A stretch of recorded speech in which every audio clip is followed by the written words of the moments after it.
So why is the stock market plummeting? To put this into perspective, the S&P 500 dropped 3%, which was the biggest one-day drop in nearly 2 years.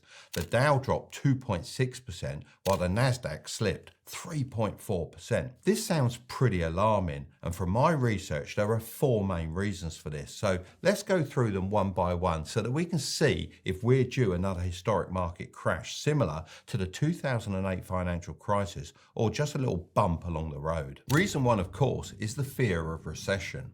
Now, if the economy went into a recession, the stock market would most likely plummet. This isn't always the case, as there have been a few exceptions to this, like in the 2020 recession, as the S&P 500 returned 16.3% for that year. However, that isn't the norm. This makes sense as during a recession, less money is being spent by people like you and me. Companies then start firing staff, leading to more people being unemployed, which causes people to spend even less. This results in companies also earning less, and most of the time stock prices being impacted. This is one vicious cycle, and I hope you can see why this will be a pretty bad situation to be in. So, if we aren't in a recession yet, why is the stock market going down?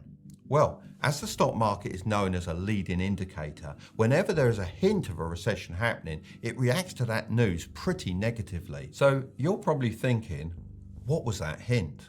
Well, several data reports showed that the US had only added 114,000 jobs in July, below expectations of about 150,000, and that unemployment had risen to 4.3%.